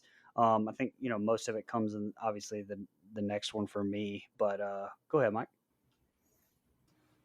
Yeah, so everything that takes place in this cave is technically supposed to be a hallucination, not real. Rachel Solando is not a real person, or if she was, it was fleeting in the sense of she used to work at the facility and now she no longer Right. does, and that's just a person that he remembers being one of his nurses or doctors that he saw, and so that's just a configuration of she used to work there, now she doesn't. This is why, like, if that makes sense. I think that's what that's supposed to be anyway. But everything I've read, even from Scorsese, is he has a lot of hallucinations, and she's likely one of them, is I think what. Well, Scorsese and you may said. touch on this, but what about that conversation with the warden, like when they're in the Jeep and he's, is that supposed to be symbolic find for anything on something it. else? Because I mean, he says I've known you for centuries, and is he supposed to be Yeah. like symbolic for I don't know, for Satan or for? I mean, I don't know. It's just Maybe people like you, you know what I mean, or something just like. seems weird. I mean, yeah, no, it is kind of weird and out of place. There's a lot of that though. I do like the scene in the cave though, because again, when you just watch it on its surface, it's great. It confirms all of his conspiracy theories, and if you're invested in that, you're kind of like, hell yeah, he's right. Let's go get him. Fuck these guys. Then when you rewatch it, you're like, nah, that motherfucker's seeing shit. Like, you know what I mean? Like, it's just one of, I love that scene because of it. But you're right, though. There isn't a whole lot in this set to talk. Now, the next set, there's a lot to break down, which I think is great. But here, he kind of did it in the last set of scenes, and Dustin touched on it, but he's cracking.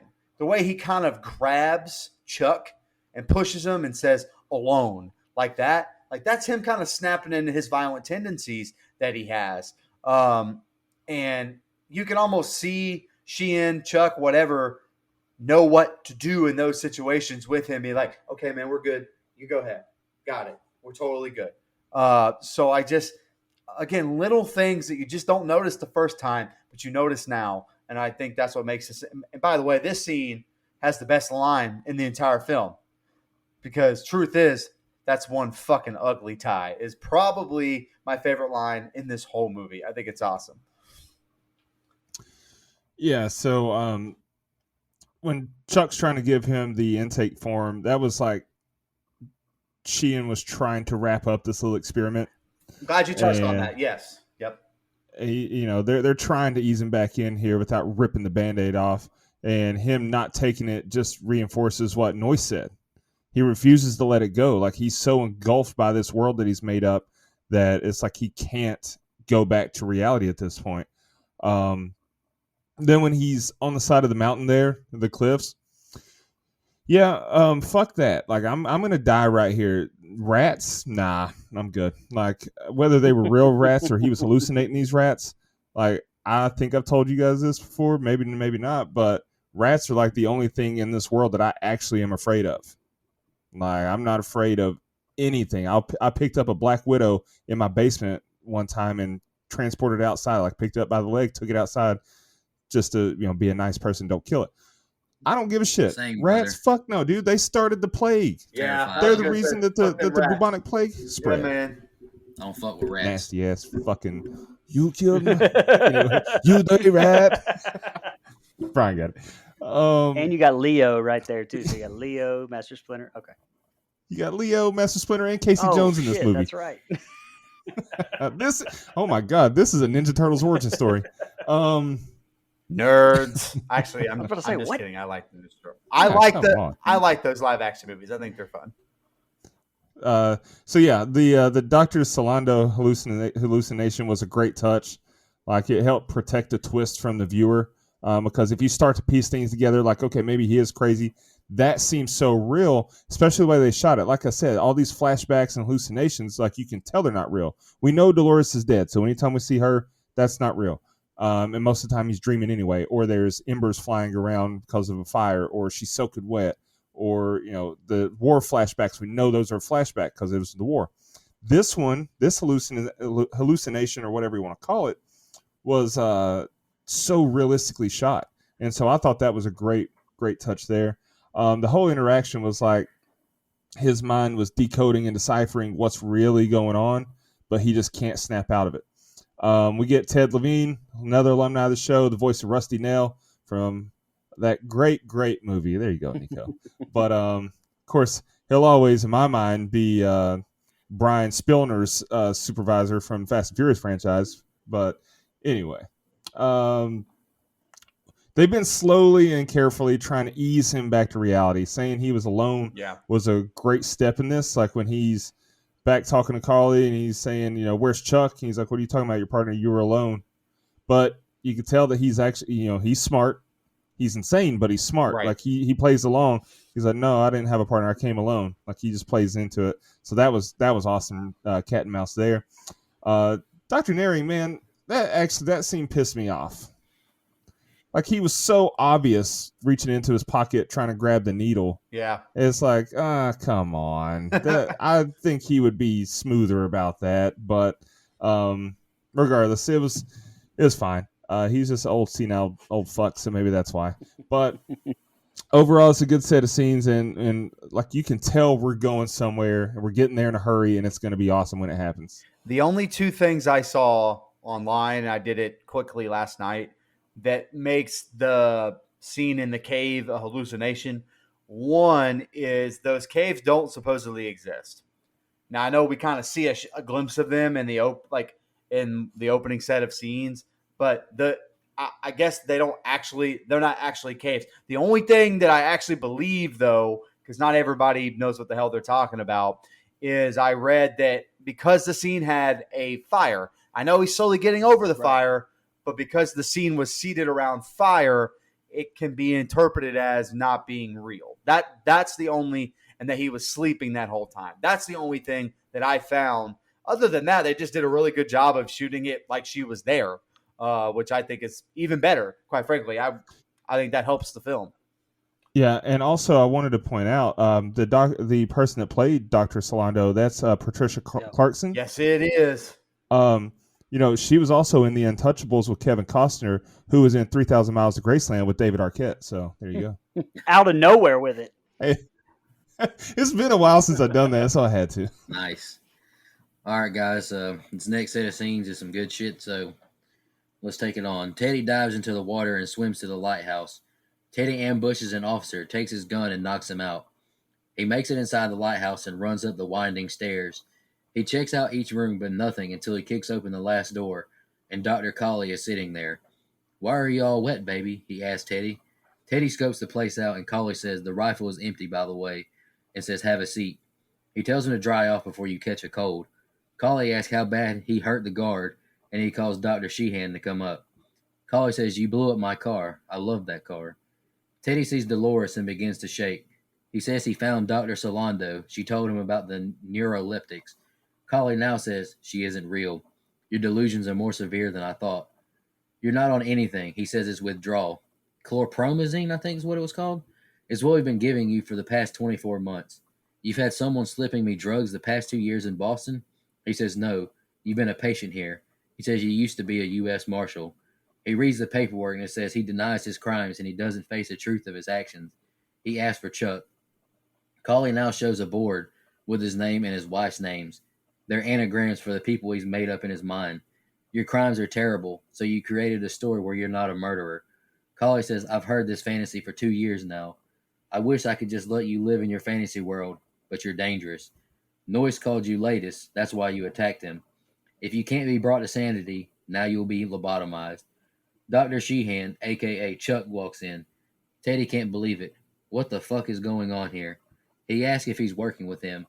He says he had to stick with you to keep you safe. I've been your primary psychiatrist for 2 years. Lester Sheehan. We're running out of time here, Andrew. Colley says you've had run of the place for 2 days. Where are the Nazi experiments? The satanic ORs? Teddy sits down, overwhelmed, but he grabs a gun from the desk and yells his name as Edward Daniels. Colley says blast away and shoots him, but nothing happens in reality. It's a toy gun that Teddy breaks apart. Dr. Sheehan says he's telling you the truth. Dolores was depressed and psychotic after she lit your apartment on fire. He attacks Sheehan, but Colley shows him pictures of his dead children. Rachel was your daughter. Are you going to deny she ever lived?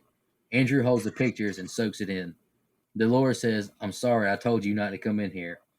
Andrew has a flashback to the day he came home. No one's inside and the music is playing.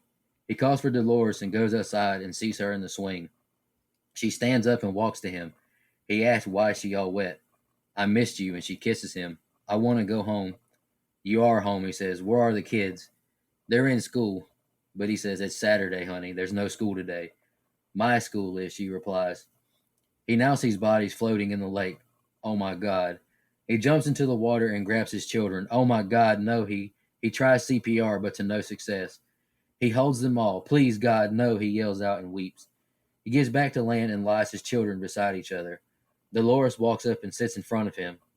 Let's put them at the table, Andrew. We'll dry them off. They'll be our dolls. We can take them on a picnic. If you ever love me, Dolores, please stop talking. I love you, she says. Set me free. I love you, baby, he says, and he shoots her, killing her.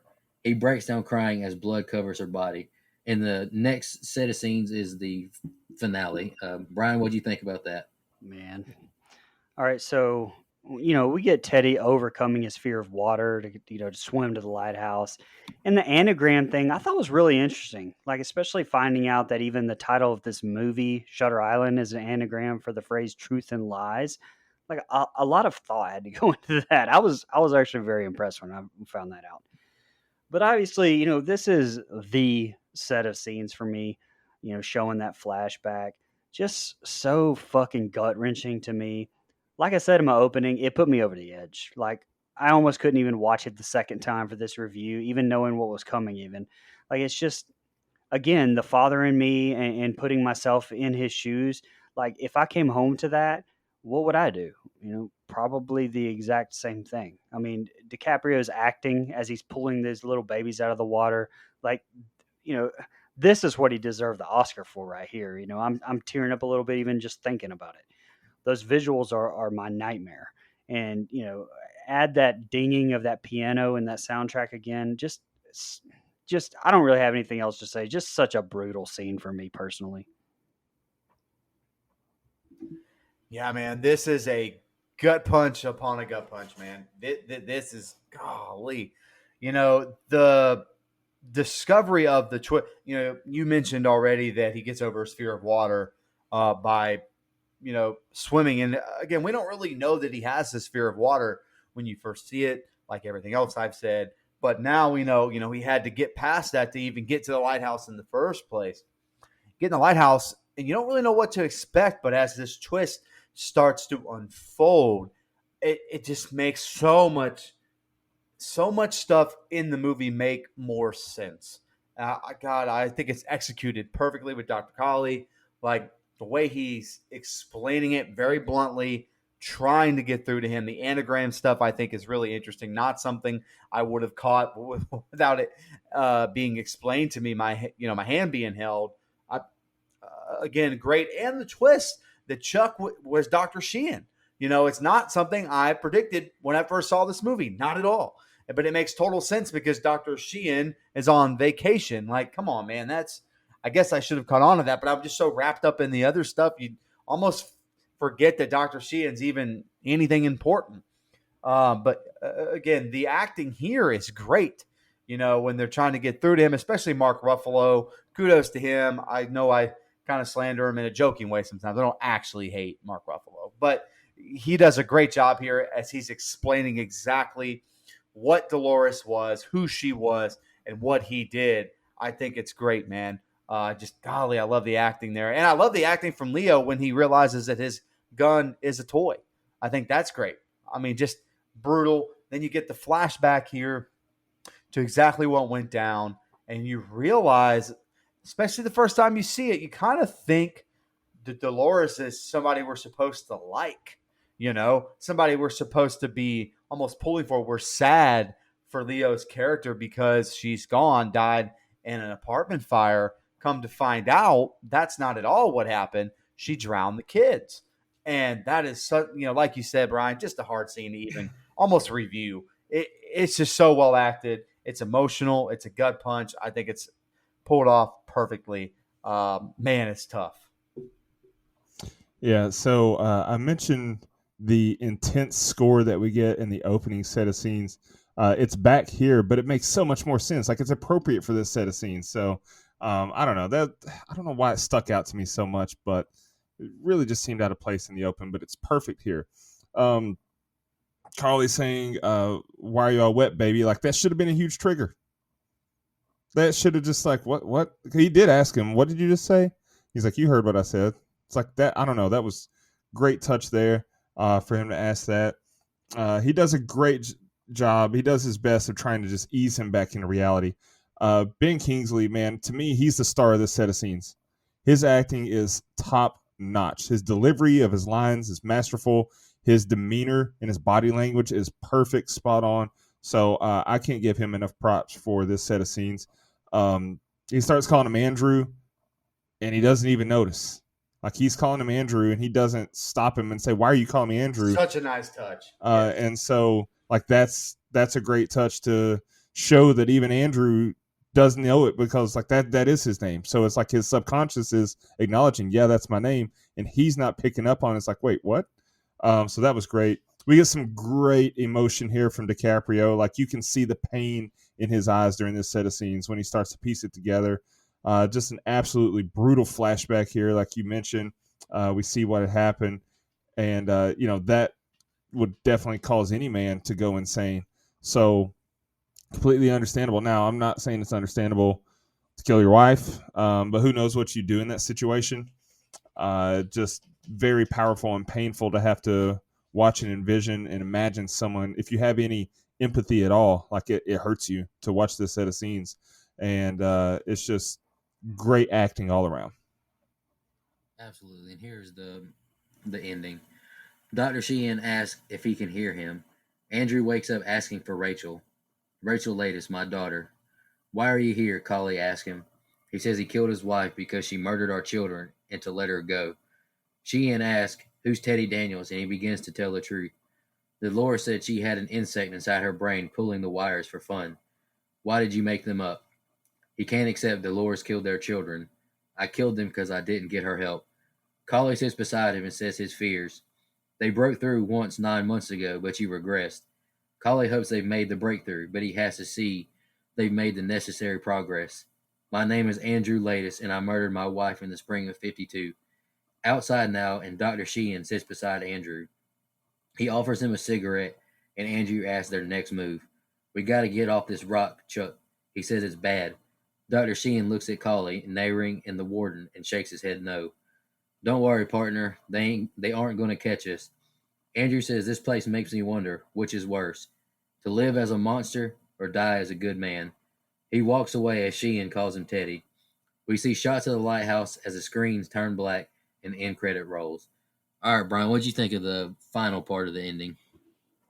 And I know we talked about it in the beginning, but this ending just kind of being left up for interpretation, and Scorsese adding in that famous ending line, which would be worse, to live as a monster or to die as a good man?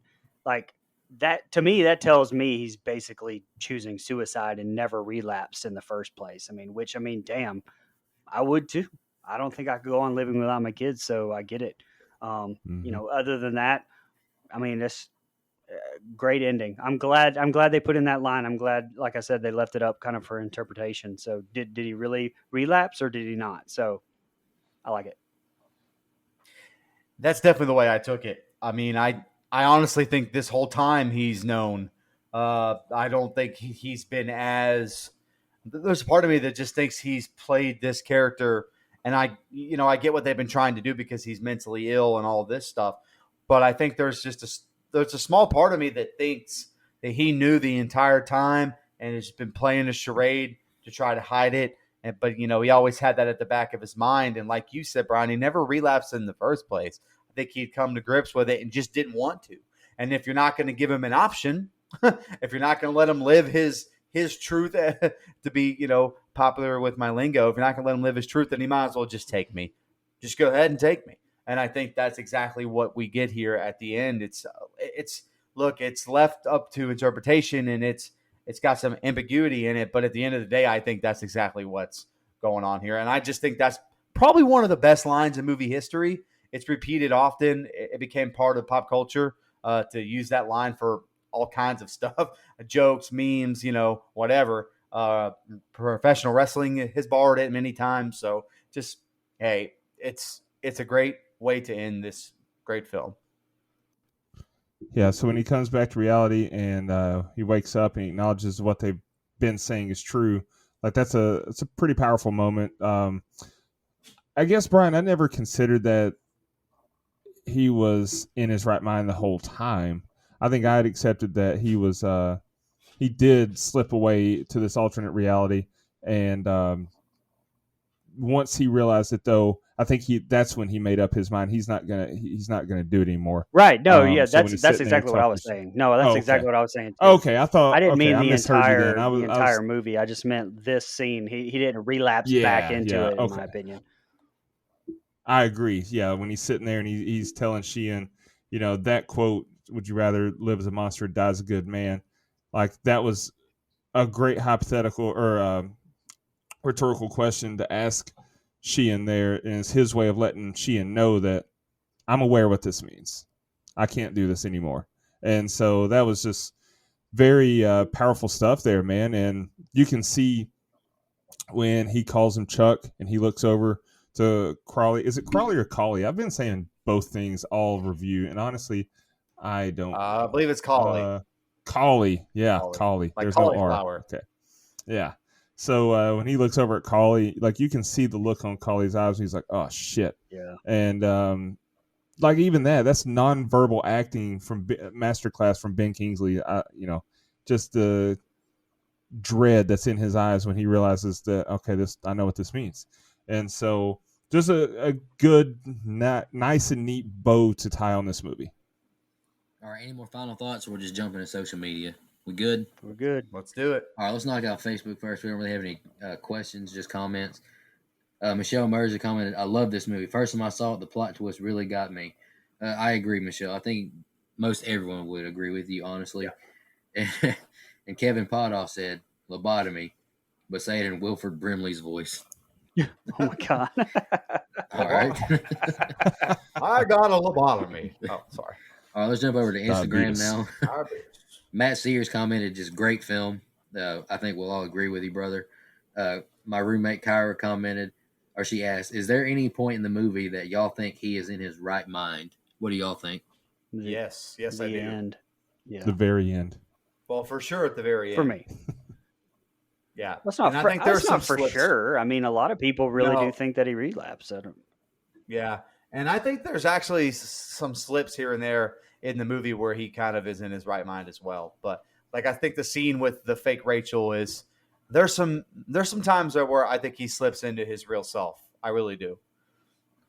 All right, Chris_2020 asked, "Did you guys see the twist coming from all the subtle clues, or did the reveal shock you like it did to me?" I didn't see it coming the first time I watched it, brother. No, I did not. Like we said earlier, I thought he was just going to kind of get sucked into the screwed. Yeah, I thought I was going to get be screwed. a mental patient. Yeah. He's really not mental. Like they were going to just throw him away. Yeah, which is a great plot too. So that's why it worst works. nightmare.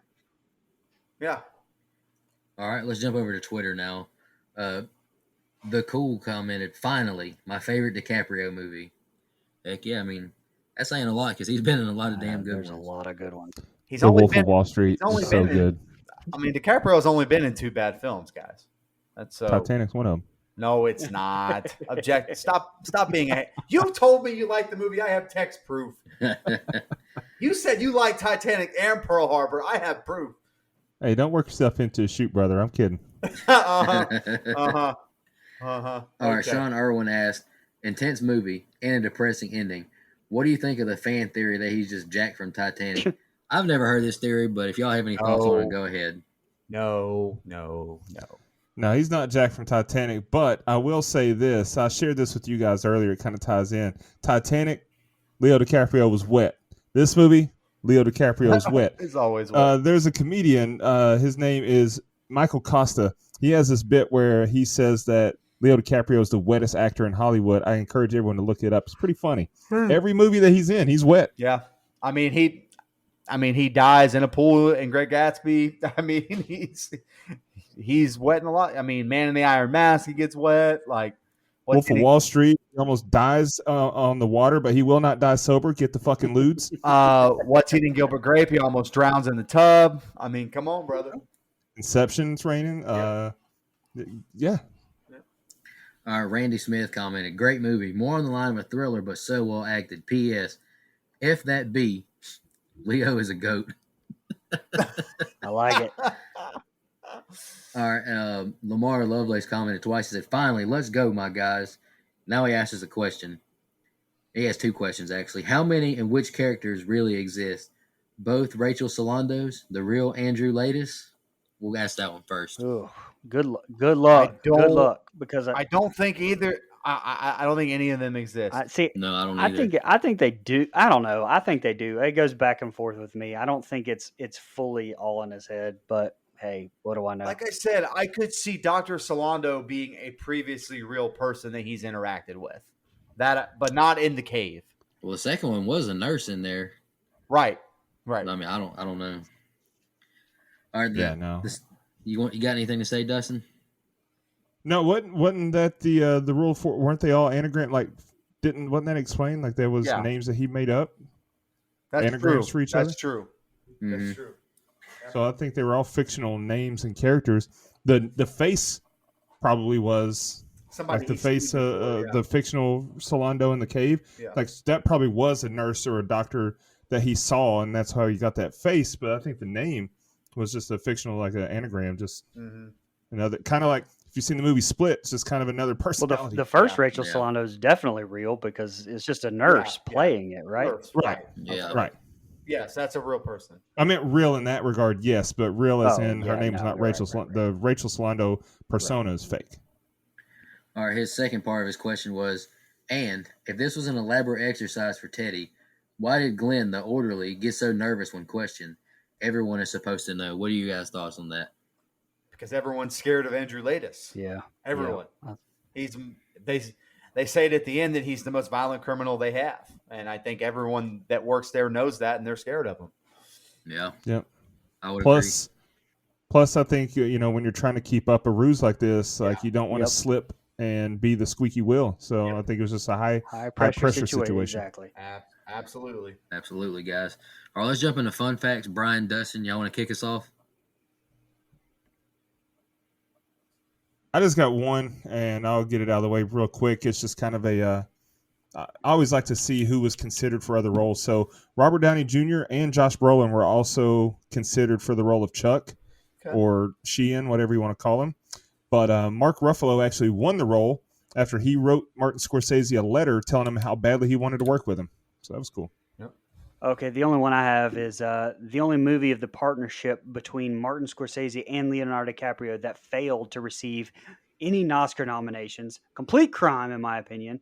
Gangs of New York, The Aviator, The Departed, and The Wolf of Wall Street all received Oscar nominations, including for Best Picture. See, this one was too quote-unquote horror. I'm telling you, that's exactly why it didn't. I don't care what anyone says. Well, no, I mean, Inception came out the same year, and it's a better movie. I mean, yeah, it's a better movie, but it's not like by leaps and bounds better or anything. I'm going to disagree with you there. Okay. I like them both the same. Just saying. Okay. All right. So, sorry, this... Never seen. No, never mind. Go ahead, Mike. Oh, my God. Hold on, sorry. I really fucked Mike up with that one. Hey, while he's getting his notes together, how many Leo films have you seen? Because you haven't seen Wolf of Wall Street either. I've seen Titanic, The Man in the Iron Mask, Django, this one. Have you seen Gatsby?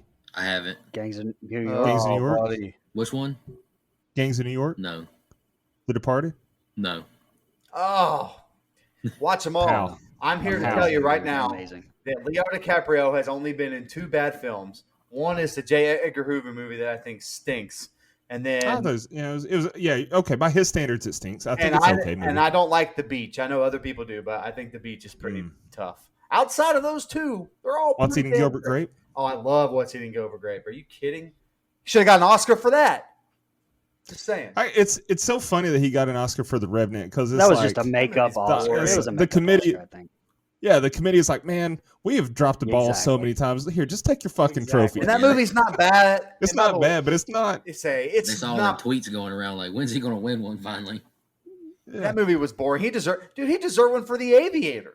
Way back when. Are you kidding? Anyway. Catch Me If You Oh, Can. I love Yeah. that movie. God. The two goats in the same movie, him and Tom Hanks, get out of here. Anyway. All right.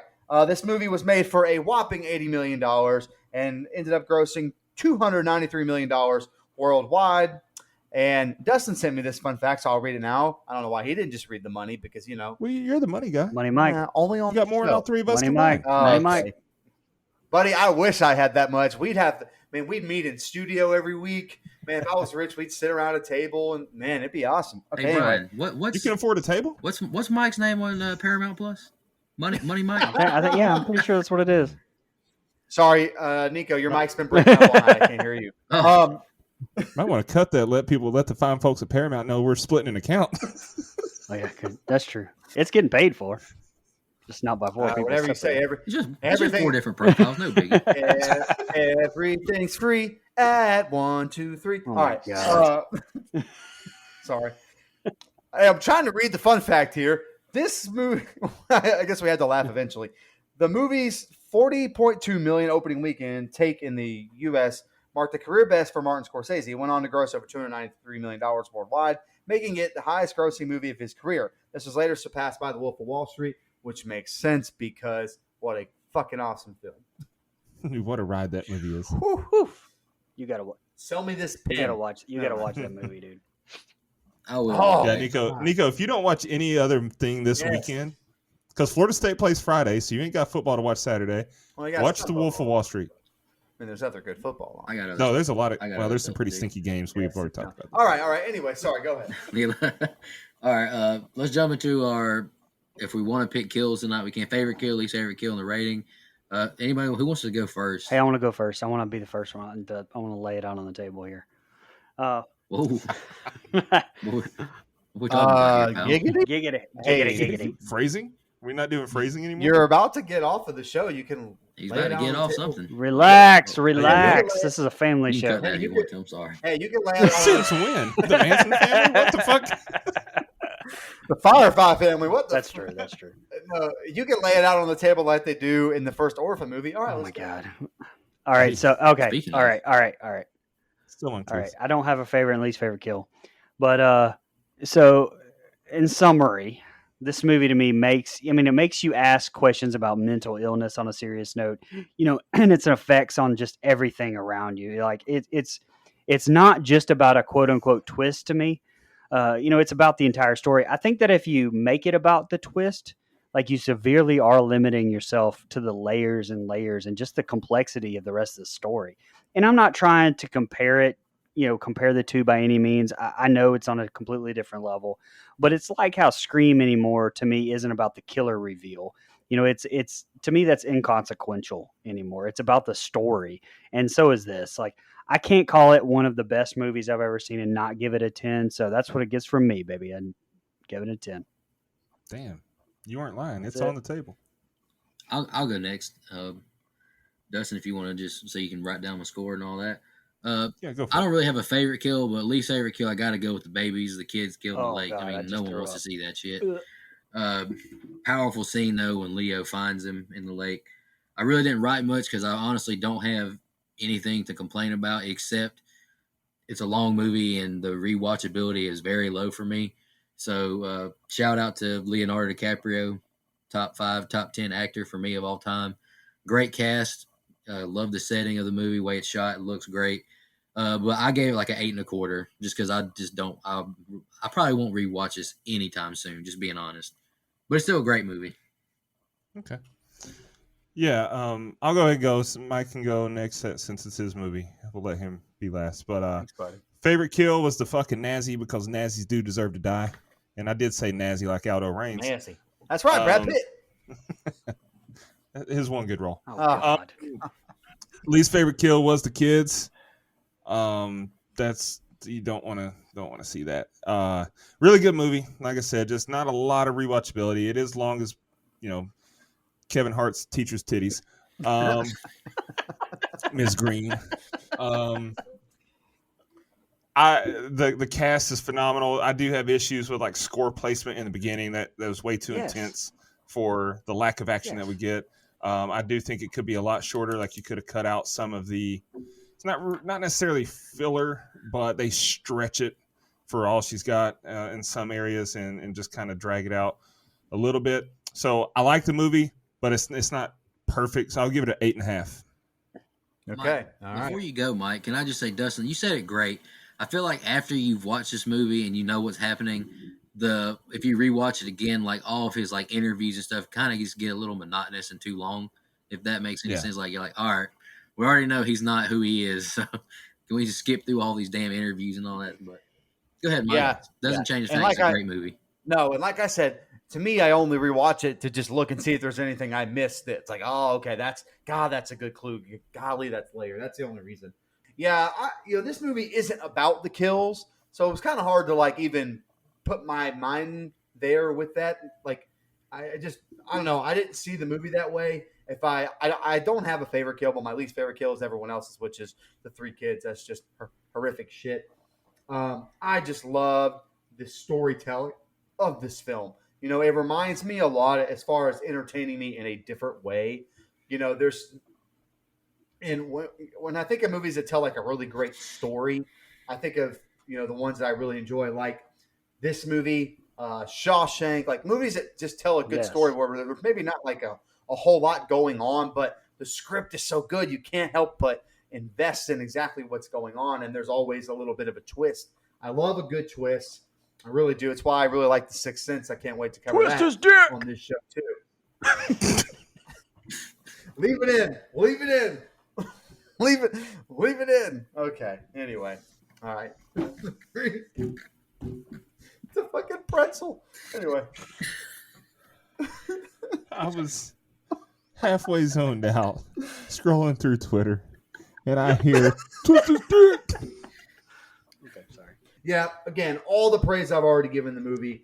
Can't say enough about it. The only negative is the runtime to me, which is the only reason this movie doesn't get a 10. I'm giving this movie a 9.75. I absolutely love the movie. It's one of my favorites of all time.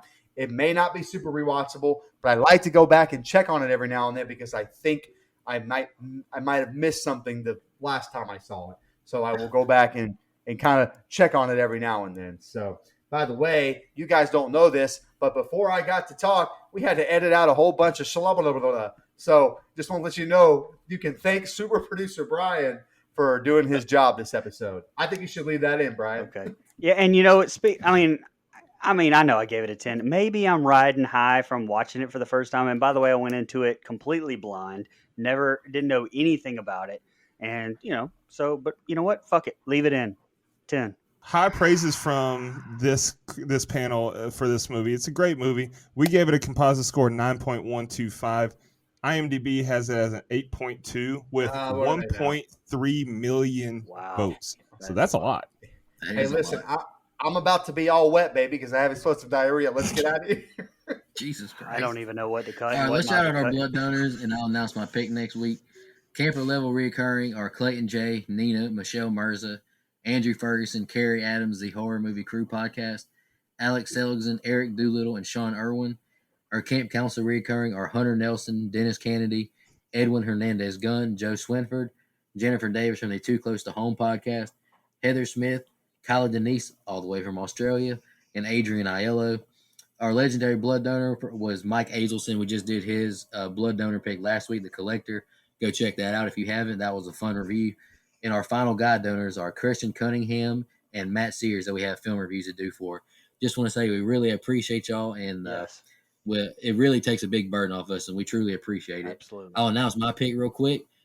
Mike kind of teased it a little bit about Orphan. We didn't do a reaction or a bonus review for this movie, and I'm happy we didn't, because business has been booming around here. We're trying to play catch up on some blood donor reviews and all that, and had a lot of instant reactions. But next week, we'll be reviewing the new Orphan First Kill movie. Looking forward to it. I'm a big fan of it. I'll just go ahead and just tease my thoughts now. But I'm curious to hear, Brian wasn't a big fan of the first one. Dustin, he kind of liked it. So I'm excited to see what they think of a prequel that came out 13 years later. So I'm excited to review that movie next week.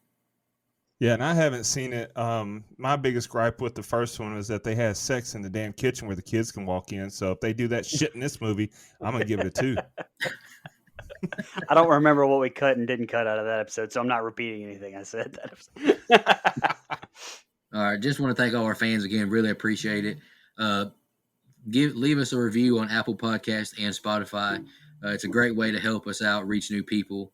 We truly appreciate it, and I'm super happy we got our Apple Podcast situation fixed. That shit was devastating, to be honest. So I'm glad we got that taken Especially care on of. Ghostbusters. Thanks to all the fans and listeners. What's that? So especially Brian? on the Ghostbusters episode, it was devastating to me. Oh yeah, it was terrible. But iPhone gang. Y'all have a good one. Just want to remind everybody.